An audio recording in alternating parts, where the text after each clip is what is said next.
Salam, hər vaxtınız xeyir olsun. Mən Baxış müəllim. Bu günləri Avstraliyanın iqlimi haqqında məlumat verəcəm. Avstraliya materik kimi ümumiyyətlə adararsız 7,7 milyon kvadrat kilometr əraziyə malikdir. Deməli, materik ümumiyyətlə tamamilə cənubda və şərq yarımkürəsində yerləşir. Yəni iki yarımkürədə yerləşir, cənub və şərq yarımkürəsində yerləşir. Avstraliyada iqlimin formalaşmasına təsir göstərən ən mühüm amil bu materikin coğrafi mövqeyidir. Çünki materikin ən enli hissəsindən və mərkəz hissəsindən cənub tropik xəttinin keçməsi burada yüksək təzyiqə enən hava üstələri, yəni quru iqlimin formalaşmasına, böyük ərazidə quru iqlimin formalaşmasına gətirib çıxarır. Ümumiyyətlə, materikin tropik iqlim qurşağında böyük ərazi tutması, platform olduğu üçün mütləq hündürlüyünün az olması və okeanların təsirinə məruz qalması onu dünyanın ən quraq materiki eləyir. Yəni bu səbəblər Avstraliyanın ən quru materik olmasına gətirib çıxardır. Ümumiyyətlə, Avstraliyada iqlimin formalaşmasına təsir göstərən amillərdən biri soyuq cəryanların təsiridir. Yəni, qərbdən, qərb şüşələr cəryanının qolu olan Qərbi Avstraliya soyuq cəryanı materikin qərbində və mərkəzində kontinentallıq, quru iqlim yaradır. Şərq hissədən isə isti cəryanlar, hətta böyük Suarzi dağlarının şərq ətəyindən, yəni Avstraliyanın şərq hissəsində böyük miqdarda yağıntı gətirir.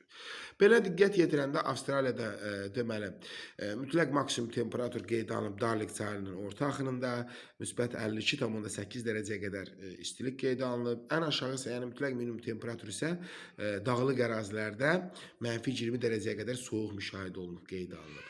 Orta illik temperaturuna nəzər salsaqsa, Avstraliyanın şimalında orta illik temperatur amplitudu azdır, 4-5 dərəcə.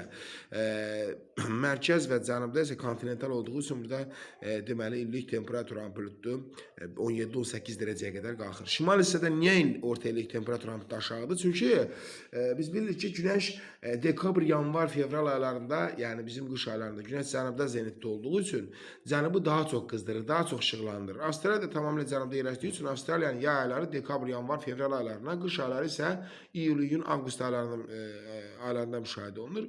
Ona görə də şimalda məsələn bu Bakri platosudur, Arnhem Mainland, Şepiyok yarımadalarıdır. Bu ərazilərdə iyul, iyun, avqust ayında, yəni cənubun qış aylarında tropik hakim olur, isti və quru olur.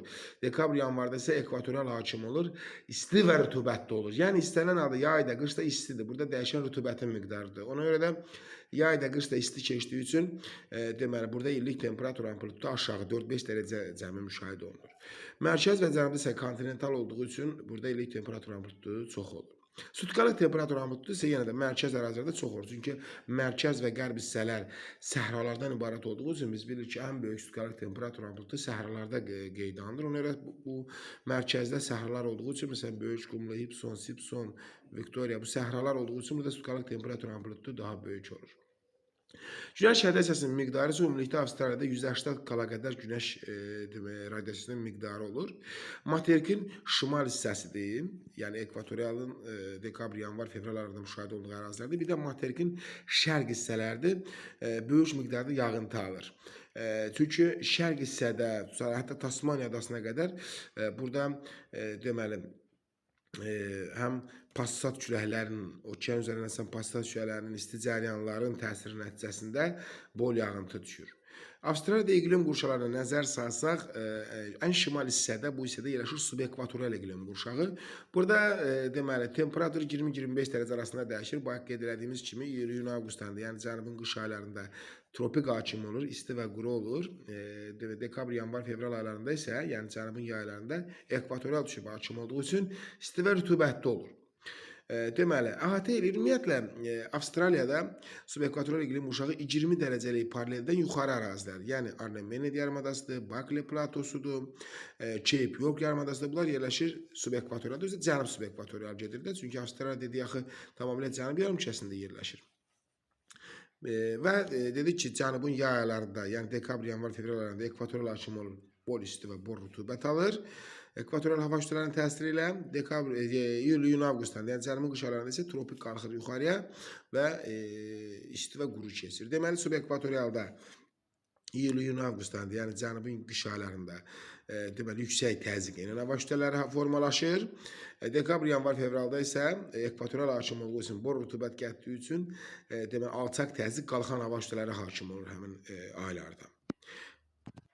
Tropik iqlim qurşağına nəzər salsa, tropik iqlim qurşağı ümumiyyətlə Avstraliyada 20-30 dərəcəlik təqribi enişlər arasında olan əraziləri əhatə eləyir. Və ümumiyyətlə qərbdən soyuq zərərlərin təsiri, tropik xəttinin buradan keçməsi, qərbdən şərqə böyük məsafədə uzanması burada mərkəzdə və qərbdə kontinentallığın, səhra və yarımsəhraların yaranmasına səbəb olur. Mərkəz və qərb səhra və yarımsəhralardır. Burada sutkalıq temperaturun böyük olur dedik. 20 dərəcə və 30 dərəcəlik enişlər arasındadır. İl boyu isti və quru tropik hava kütlələrinin təsirinə məruz qalır.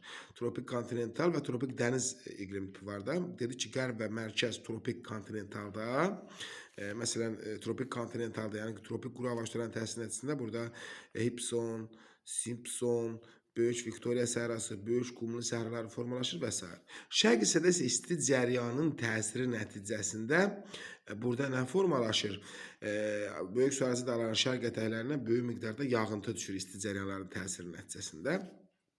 Deməli, cənub hissəsi isə Avstraliyanın subtropik iqlim qurşağıdır. Subtropik bilir ki, istənilən materik üzərində deməli, formalaşır ki, birinci qərb hissədə həmişə Aralıq dəniz iqlim tipi formalaşır. Ona görə də materikin cənub-qərb hissəsi, Pert şəhəri və onun ətrafı deməli Aralıq dəniz, tropikin Aralıq dəniz iqlim tipində yerləşir. Burada iyul-iyun avqust ayı, yəni qış ayları mülayim hava kütlələrinin təsiri nəticəsində hava mülayimli və qismən rütubətli, yağıntılı olur. Dekabr, yanvar, fevralda, yəni cənubun yaylarında isə tropik hava kütlələri hakim olur, isti və quru iqlimi ilə seçilir. Yəni Aralıq dəniz iqlim tipində yayı deməli isti və quru, qışı isə mülayim və rütubətli keçir. Mərkəz hissədə isə Nallar Borcəli və onun ətrafında isə, yəni Böyük Avstraliya körfəzi sahillərini isə subtropikin kontinental iqlim tipi tutur. Deməli, burada yağıntının miqdarı azdır, ümumiyyətlə quru iqlimi ilə seçilir.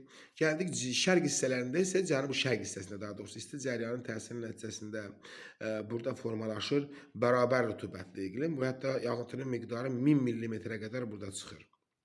Ən cənubda isə Tasmaniya adasının və Yeni Zelanda adasının şimal hissələri deməli subtropikdədir. Cənub hissələri isə mülayim iqlim qurşağındadır. Burada iqlim deməli yayı deməli mülayim və sərin, qışı da mülayim. Yəni mülayim iqlim qurşağı olduğu üçün yay, qış mülayim keçir. Sadəcə fərq oradadır ki, yay ayları, yəni dekabr, yanvar, fevral aylarında deməli tropikin təsiri nəticəsində deməli Tasmaniya adasının bir hissəsidir, Yeni Zelanda adasının bir hissəsidir, sərin və quru keçir.